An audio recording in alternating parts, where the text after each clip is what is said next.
Welcome everyone, this is Mannat official YouTube channel.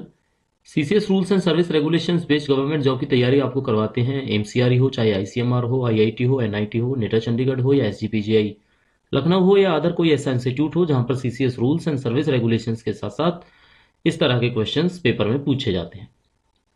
तो class 5 आज continue करने वाले हैं। 1000 क्वेश्चन की सीरीज है जो हम अभी रन कर रहे हैं आप लोगों के साथ मिलके। 1000 क्वेश्चंस हम इसके अंदर पूरे करवाएंगे और ये 1000 क्वेश्चंस आपके लिए एक माइलस्टोन है जो साबित होंगे। तो 1000 क्वेश्चन की एमसीक्यू में आज हम 100 क्वेश्चंस कंप्लीट कर देंगे। तो विदाउट एनी डिले स्टार्ट करते हैं। आपकी क्लास हेल्पफुल रहेगी definitely. Central government general pool residential accommodation rules, एक जीपीआरए रूल होता है। जीपीआरए का मतलब होता है जनरल पूल रेजिडेंशियल अकोमोडेशन। आपको बताना है ये कब आए। जनवरी 26 में आए, जनवरी 17 में आए, जून 2017 में आए या जुलाई 2017 में आए। तो ऑप्शंस आपके सामने है, आप आंसर क्लिक कर सकते हो। तो पहला जो आंसर है आपका सी होने वाला है, यानी कि 16 जून 2017। तो 16 जून 2017 को आपके रूल्स हैं जो एप्लीकेबल होते हैं, कम इनटू फोर्स होते हैं। पहला क्वेश्चन करा चुके हैं, दैट इज 77। अगला क्वेश्चन देख लेते हैं। N eligible type of accommodation means, इसका मतलब यही है जो आपको गवर्नमेंट हाउस मिलता है रहने के लिए गवर्नमेंट एम्प्लॉइज को, उसके लिए एलिजिबल टाइप ऑफ अकोमोडेशन का क्या मतलब है।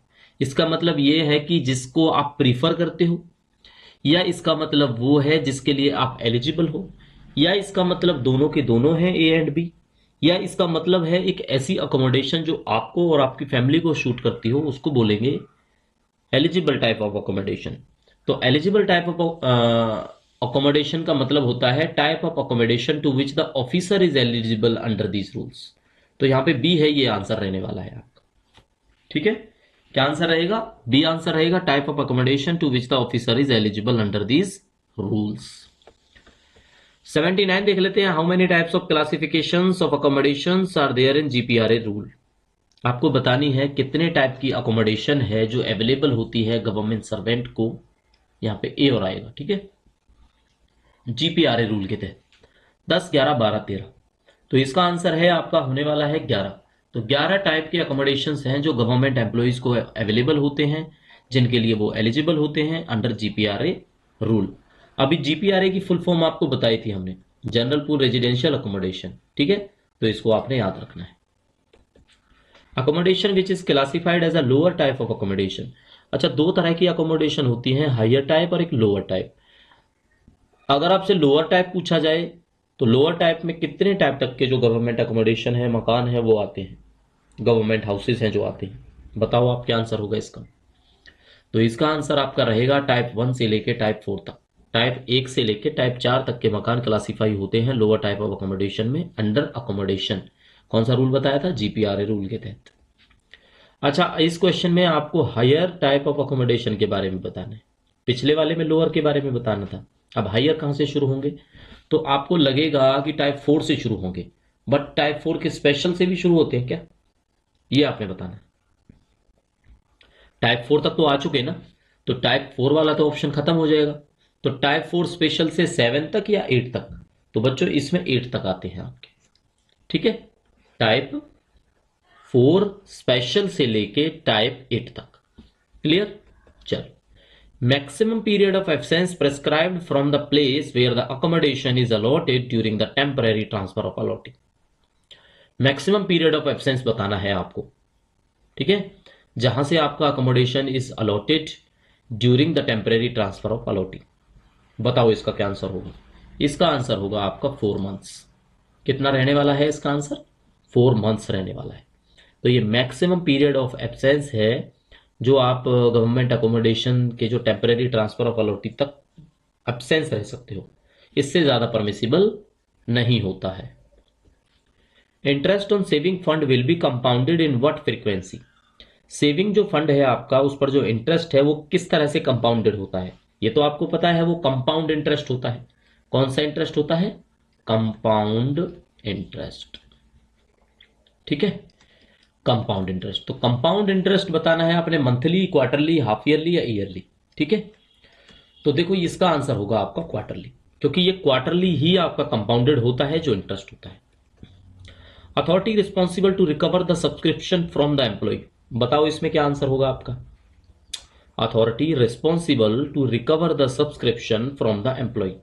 इसका आंसर होगा आपका head of the department, DNDO, accounts officer या सेक्रेटरी टू द गवर्नमेंट। तो इसका जो आंसर है वो रहने वाला है आपका DNDO। क्या रहेगा?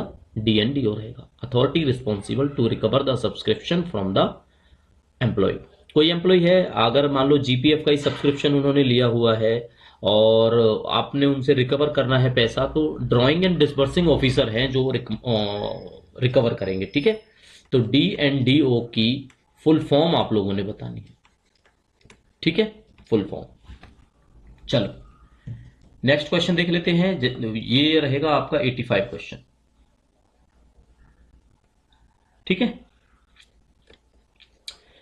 What is CGEGI describe. CGEGI का क्या मतलब होता है? CGEGI अब देख के तो आपको लग जाएगा एक ग्रुप इंश्योरेंस स्कीम है। ग्रुप इंश्योरेंस है या कुछ और है? एक इंश्योरेंस स्कीम है, एम्प्लॉय के लिए होती है, लो कॉस्ट होता है इसका, बिल्कुल ठीक है। Holi contributing and self financing होती है, बिल्कुल ठीक है। और डबल बेनिफिट्स मिलते हैं आपको, बिल्कुल ठीक है। तो इसका आंसर डी है जो हमने याद रखना है, CGEGI। ठीक है, सेंट्रल गवर्नमेंट एम्प्लॉयज की जनरल इंश्योरेंस का हो या ग्रुप इंश्योरेंस, ये भी हम पूछ लेंगे आपसे। बताओ इसके अंदर क्या आंसर होगा, जनरल इंश्योरेंस होगा या ग्रुप इंश्योरेंस होगा? है तो ये इंश्योरेंस ही, ठीक है, या तो ए है या बी है, लेकिन याद रखना ये ग्रुप इंश्योरेंस है, ये आपका जनरल इंश्योरेंस नहीं होता है। Minimum amount of HRA admissible for an x class city. बताओ क्या होता है मिनिमम अमाउंट ऑफ HRA? कितना HR है जो मिनिमम मिल जाता है? ये होगा बच्चों आपका 5400 रुपये। कितना होगा? 5400 रुपये है जो एक्स क्लास सिटी के अंदर आपको मिलता है। अगर आप जॉब करते हो एक्स क्लास सिटी, दिल्ली है, मुंबई है, चेन्नई है, कैलकाता है, ये बड़े बड़े शहर हैं जो यहाँ पे एक्स क्लास सिटीज में बाइफरकेटेड है ये। और यहाँ पे जो मिनिमम HRA मिलता है वो 5400 रुपये मिल जाता है। ठीक है, how will be HRA be regulated to a government servant during leave preparatory to retirement. बताओ इसके अंदर क्या होगा, how will HRA be regulated to a government servant during leave preparatory to retirement. जब वो LPR पर होंगे तो उन्हें HRA मिलेगा या नहीं मिलेगा, ये कंडीशन है। ऑप्शन आपके सामने, आप पढ़ के देख सकते हो। ठीक है, ये तो देखो गलत है, एडमिसिबल होता है। 120 दिन 180 दिन भी गलत है कि एडमिसिबल होता है। साफ साफ यही लिखा है कि एडमिसिबल तो होगा, लेकिन कंडीशन यही होगी कि जो एम्प्लॉय की फैमिली है उस सेम प्लेस और स्टेशन पे रहती हो। ठीक है, सेम जगह पे रहती हो जहां पे एम्प्लॉय रहता है, तो उनको है जो HRA मिल जाएगा। ठीक है, रेगुलेट हो जाएगा। Percentage of aggregate donations received by an electoral trust which must be distributed to any political party so that the contributions are not included in the total income। आपने परसेंटेज बतानी है जो total donations होती है ना, किसी electoral trust को जो मिलती है डोनेशन, उसको आप डिस्ट्रीब्यूट कर रहे हो पॉलिटिकल पार्टी को, कि जो कंट्रीब्यूशन है वो टोटल इनकम का कितना इंक्लूड नहीं करता, ये बताना है आपने। ठीक है, तो इसका आंसर होगा आपका 95%, कि 95% of aggregated donations received by an electoral trust which must be distributed to any political party so that the contributions are not included in the total income, that is 95%. Minimum period of a year for which an individual is expected to be in India to be said to be a resident। Bharat में रहने वाला कोई नागरिक है वो अपने आप को कब कहेगा कि मैं रेजिडेंट ऑफ इंडिया हूं? जब मिनिमम वो इतने टाइम से रह रहा होगा यहाँ पे। तो मिनिमम जो रूल है CCS रूल्स के हिसाब से अगर हम पढ़ेंगे तो 182 दिन का रूल होता है, फिर वो हो सकता है to be a individual of Indian resident. ठीक है, इंडिविजुअल रेजिडेंट वो बन सकता है। EOL is granted to government servant. EOL की पहली बात तो आपने फुल फॉर्म बतानी है। ठीक है, फुल फॉर्म क्या होती है? क्वेश्चन जब हम पूरा कर लेंगे तो फुल फॉर्म हम आपको इसी में बता देंगे। आपको पता है तो आप कमेंट करके बता सकते हो। बच्चों देखो, करंटली निटर ASO का पेपर आने वाला है, ICMR AO का पेपर आने वाला है, NIT जालंधर का पेपर आने वाला है सुपरिंटेंडेंट का। इन तीनों पोस्टों में से किसी भी पोस्ट की अगर आप प्रिपरेशन करते हैं तो हमारी यूट्यूब वीडियोस बहुत ही ज्यादा हेल्पफुल साबित होंगे आपके लिए। इसके बाद भी अगर रिक्वायरमेंट रहती है आपने कोर्स को ज्वाइन करना है तो उसमें आपको क्विज टाइप में क्वेश्चंस मिल जाते हैं, MCQ PDFs मिल जाती हैं, रिवीजन है जो आपका करा दिया जाता है। ठीक है, चलो बाकी ये चीज हम आपको क्लियर कर देते हैं, क्लासें जो यूट्यूब पर आप देख रहे हो वही उनके लिए अवेलेबल है, अलग से कोई प्लस मेंबरशिप में टेलीग्राम चैनल पर कोई अलग से क्लास अवेलेबल नहीं है। ठीक है, तो ये आप देख के ज्वाइन करें, आपने करना है या नहीं करना है। चलो, तो ईओएल बताओ किसी एम्प्लॉय को दी जाती है, कब दी जाती है? रिटायरमेंट से पहले दी जाती है, या जब गवर्नमेंट सर्वेंट नोटिस पीरियड पर होता है वीआर इसके, तब दी जाती है? तो इसका आंसर होगा आपका जब उसके पास कोई लीव नहीं है। एक तो तब मिलेगी उसको ईओएल जब उसके पास कोई लीव नहीं है, एक जब वो रिक्वेस्ट कर देगा तब मिलेगी उसको। ठीक है, गवर्नमेंट सर्वेंट जब रिक्वेस्ट कर देगा तब मिल जाएगी। What is the maximum period of leave of any kind is admissible to a government servant? Maximum period of leave of any kind बताना है जो एडमिसिबल है गवर्नमेंट सर्वेंट को। बताओ मैक्सिमम पीरियड ऑफ लीव, क्या आंसर होगा इसका? इसका आंसर होगा 3 साल।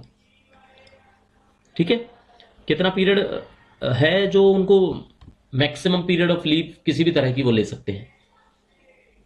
ये आंसर कुछ गलत नहीं लग रहा? 92, ओह सॉरी, ये 5 साल होता ना, ये गलत है, ये 5 साल होना चाहिए। चलो करेक्ट कर लेना, आपका जो राइट आंसर है वो रहेगा 5 साल। 5 साल से ज्यादा आपको लीव अलाउ नहीं होती, मैक्सिमम लीव अलाउड होती है 5 साल तक। ईओएल की फुल फॉर्म आपको बतानी थी, तो ईओएल होता है आपका एक्स्ट्रा ऑर्डिनरी लीव। और ये लीव कब दी जाती है? जब या तो आपके खाते में कोई छुट्टी ना बची हो, या आप खुद रिक्वेस्ट देते हो कि मुझे एक्स्ट्रा ऑर्डिनरी लीव चाहिए। 5 साल तक मैक्सिमम पीरियड ऑफ लीव है जो कोई भी एम्प्लॉई ले सकता है, मैक्सिमम 5 साल। सीसीएस लीव रूल बताते हैं कि वो किस पर एप्लीकेबल नहीं होते? जो डेपुटेशन पे काम करता है स्टेट गवर्नमेंट से। मान लो कोई एम्प्लॉय है वो स्टेट गवर्नमेंट के अंदर है और डेपुटेशन से सेंट्रल गवर्नमेंट में आ जाता है। ठीक है, अब बताओ उन पर सीसीएल जो लीव रूल है वो लागू होंगे या नहीं होंगे? तो वो नहीं होंगे। कब से नहीं होंगे? आपसे यही पूछा है, कब नहीं होंगे? During the period of deputation. ठीक है, उस पीरियड पे लागू नहीं होंगे। तो आंसर हो जाएगा आपका A. Maximum day of EL that can be held at credit by a government servant. जब आप ईएल आपकी अक्यूमुलेट होनी स्टार्ट होती है, इकट्ठी होनी स्टार्ट होती है, तो कितनी आपकी इकट्ठी हो सकती है लीव? टोटल 300 लीव स्टार्ट हो सकती है। तो जो इसकी एंट्री लीव रजिस्टर में भी आप करोगे ना 300 कर दी जैसे, तो 1 जुलाई को हम मान लेते हैं 15 ईएल और उनको क्रेडिट हुई। अब खाते में कैसे लिखी जाएंगी? 315? बिल्कुल नहीं लिखी जाएंगी। उनका जो लीव अकाउंट है उसमें लिखी जाएंगी 300 प्लस 15। ठीक है, इससे ज्यादा आप ऐसे नहीं लिख सकते। फिर मान लो उन्होंने 10 लीव ले ली तो कितनी बचेंगी? मान लो वो 10 माइनस कर लेते हैं तो 300 प्लस 5 रह जाएंगे। 300 से ज्यादा आप नहीं लिख सकते, इसीलिए बोला है maximum accumulation days of EL that can be held at credit by a government servant should not be less than 300। 300 से ज्यादा नहीं होनी चाहिए। तो इसका आंसर हो जाएगा आपका 300 दिन की अर्न लीव। सीसीएल में not be granted for less than. देखो सीसीएल हमने आपको मैराथन में भी पढ़ाया, जो पहले हमने अभी क्लास ली है। सीसीएल में हमने आपको बताया 730 दिन की लीव है जो दी जाती है। इसमें से 365 और 365, पहले वाले 365 जब तक खत्म होंगे सैलरी मिलेगी 100% सैलरी। ठीक है, ये वाले जो 365 रहेंगे उसमें मिलेगी 80% ऑफ सैलरी। ये रूल होता है इसके अंदर। ऐसे ही बोलता है कि ये कितनी लीव है जो मिनिमम आपको लेनी पड़ेंगी, तो 5 लीव है जो मिनिमम आपको लेनी पड़ेंगी। ठीक है, तो क्वेश्चन अब ये बनता है हाउ मेनी टाइम्स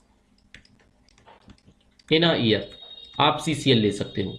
तो साल के अंदर आप सीसीएल 3 बार ले सकते हो, ये भी हमने आंसर दे दिया। ठीक है, इसमें एक नोट करने वाली चीज ये है कि अगर कोई सिंगल ही, मान लो हस्बैंड नहीं है उनके, सिंगल फीमेल पेरेंट है, तो और वो गवर्नमेंट एम्प्लॉय है, तो वो 6 बार ले सकते हैं। 5 या 6 बार है ना उनके लिए, ये चेक कर लेना आप, वैसे 6 बार है। ठीक है, साल में स्पेल है जो नंबर ऑफ स्पेल 6 बार, और बाकी कोई कितने भी दिन के लिए अप्लाई करेगा, केवल 3 बार अप्लाई कर सकता है साल में। एक बार जब आप अप्लाई करोगे तो मिनिमम सीसीएल आपको कितनी लेनी पड़ेगी? 5। ये भी रूल है। Maximum amount of study leave can be availed bye a government servant other than CHS officer. यहाँ पे ये लाइन लिखी गई है सीएचएस ऑफिसर, इसको छोड़कर 2 साल तक है जो आप स्टडी लीव ले सकते हो। और उनको कितनी अवेलेबल अलाउड होती है ये आप कमेंट करके बताओगे या हम ही आंसर बता दें? सीएचएस को लिए जो आपके सीएचएस ऑफिसर्स हैं इनको आई थिंक बच्चों 36 मंथ होता है। श्योर है ये, आप भी चेक करके बता देना भले ही। 3 साल तक ये स्टडी लीव ले सकते हैं। तो यहां पे कितने मंथ होता है? यहां पे आपका 24 मंथ होता है और वहां पे आपका 36 मंथ होता है। Leave account of a government servant shall be maintained by, कौन मेंटेन करता है? अकाउंट ऑफिसर थोड़ी आपका लीव अकाउंट मेंटेन करेगा ना, डीलिंग डीलिंग हो सकता है डीलिंग, बट अगर हेड ऑफ द ऑफिस लिखा है ना तो हेड ऑफ ऑफिस मेंटेन करेगा। ठीक है। अगला सवाल है 98, no leave shall be granted to government servant if he she is.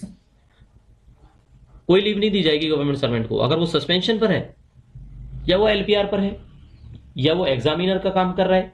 देखो एग्जामिनर का कोई काम करेगा तो उसको लीव नहीं मिलेगी, मिलेगी। तो ये कॉन्ट्राडिक्टरी है, तो ये ऑप्शन भी आपका हट गया यहां से, ये भी हट गया यहां से, दो ऑप्शन तो हट ही गए आपके। तो इसका जो आंसर है वो अंडर सस्पेंशन रहने वाला है। क्लियर? क्या रहेगा? Under suspension.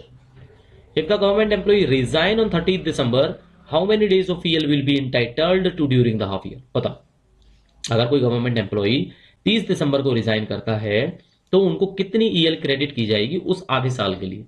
आधा साल कब से शुरू होता है भाई? 1 जुलाई से। 1 जुलाई से 30 दिसंबर तक आपने बतानी है उनको कितनी छुट्टी मिलेंगी। मिली तो उनको खाते में 15 होंगी, लेकिन एक दिन कम रह गया, पहले रिजाइन कर दिया उन्होंने, पहले रिटायर हो गए, पहले चले गए वो एक दिन, ठीक है, उस पोस्ट को छोड़कर, तो एक महीने का, पूरे महीने की ईएल क्रेडिट कट कर दी जाएगी। और हमने आपको बताया था महीने की ईएल क्रेडिट कितनी होती है? 2.5 ईएल होती है। तो कर लो 2.5 माइनस, 15 में से हम 2.5 माइनस करेंगे तो बचेगा आपका 12.5, 12.5। लेकिन 12.5 ना बच्चों, 12.5 हम नहीं लिख सकते, उसको लिखेंगे 13।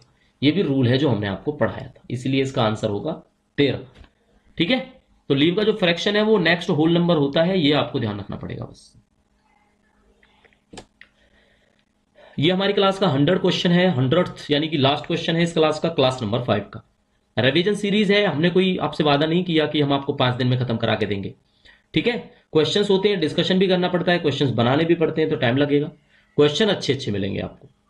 If an employ join his or duty on 1 July afternoon, 1 July afternoon को ज्वाइन करता है तो ईएल बताओ भाई उसको कितनी मिलेगी?